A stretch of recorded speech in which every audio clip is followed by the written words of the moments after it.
গেল। কি তোমার আশিক চলে গেছে?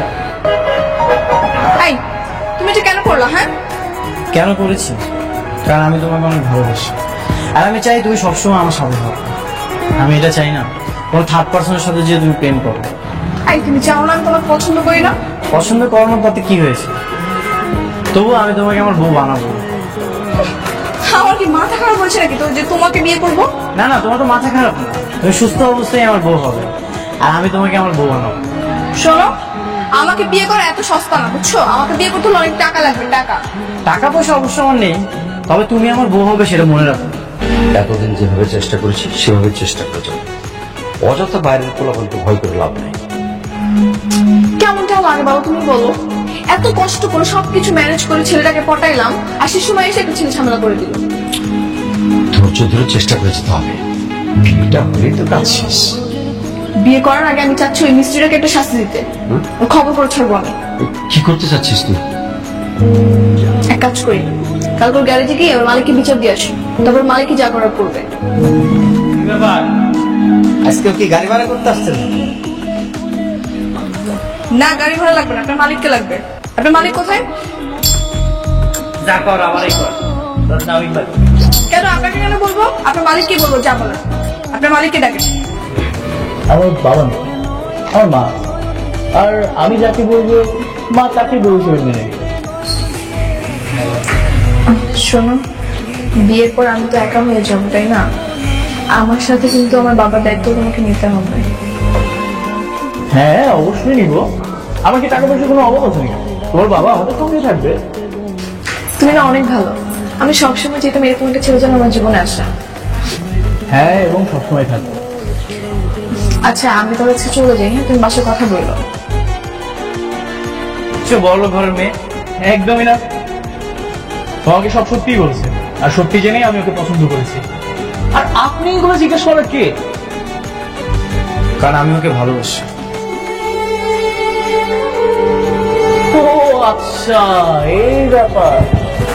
আসলে আমার ভালোবাসি বুঝলাম, কিন্তু সোহাগে তুমি তো ওকে ভালোবাসো।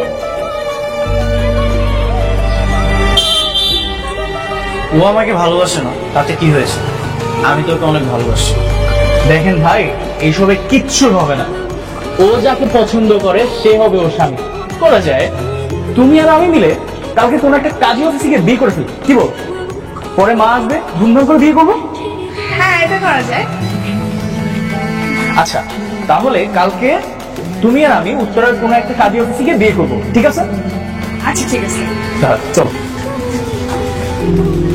হ্যালো, কি ব্যাপার রোমিও? খুব তো চেষ্টা করছিল আমার বিয়ে ভাঙার জন্য। বিয়েটাকে ভাঙতে পারলো? কাল তোমার বিয়ে হয়ে যাচ্ছে। কিন্তু বিয়েটা তো এখনো হয়নি, তাই না? তো সমস্যা কি? কালকে হবে। কালকে বিকেলে আমরা বিয়ে করতেছি। আমাদের এখানে এসে মিষ্টিটা সুন্দর করে খেয়েছে। অবশ্যই আসবো।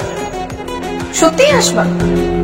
তোমার চোখের সামনে আমার বিয়ে হয়ে যাবে, তোমার কষ্ট হবে না? বিয়েটা না আমার সঙ্গেই হবে।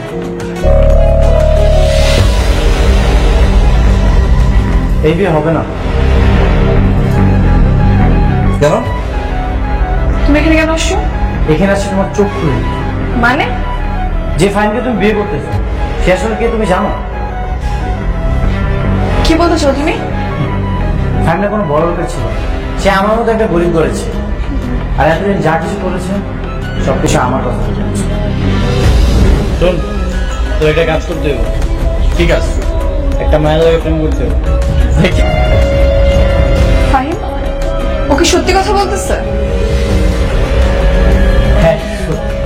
আমি জানতাম এই জন্য রেস্টুরেন্ট থেকে ছেলেটাকে তাড়িয়ে দেওয়ার পর না তুমি আবার আরেকটা ছেলের সাথে রিলেশন, আর এই জন্য এইসব নাটক সাজিয়েছি। কেন করছো সব? কেন করেছি? আমি তোমাকে অনেক ভালোবাসি। আমি চাই না তুমি অন্য কোনো জায়গায় বিয়ে করো। তুমি কি ভাবছো? তুমি সব করলে আমি তোমাকে ভালোবাসবো? দেখো সোহাগ, আমি যা করছি সবকিছু তোমাকে পাওয়ার জন্য করছি। শোনো, আমাকে বিয়ে করা এত সস্তা না, বুঝছো? আমাকে বিয়ে করতে হলে অনেক টাকা লাগবে। টাকা টাকা পয়সা অবশ্য আমার নেই, তবে তুমি আমার বউ হবে সেটা মনে রাখো। হ্যালো, মিস্টার রোমিও সাহেব, আপনার কি একটু সময় হবে আমার সাথে দেখা করার জন্য? হ্যাঁ অবশ্যই। আমি তো তোমার সাথে সবসময় দেখা করতে চাই। শোনো, আমি না অনেক ভেবে দেখলাম আসলে তোমার মতো করে আমাকে কেউ ভালোবাসতে পারবে না। তাই আমি চাই জীবনে বাকি সময়টা তোমার সাথে কাটাতে। আমিও না তোমাকে অনেক ভালোবাসি। আমি আমার শেষ নিঃশ্বাস পর্যন্ত তোমার পাশে থাকতে চাই। মনে হচ্ছে আমি এখন স্বপ্নের সাগরে ভেসে বেড়াচ্ছি। কেন? মনে হচ্ছে এখনই আমার ঘুমটা ভেঙে যাবে আর আমি তোমাকে হারিয়ে ফেলবো। এত জোরে কেউ চিমটি দেয়? এখন কি স্বপ্নের সাগরে আছো? না, সব সত্যি।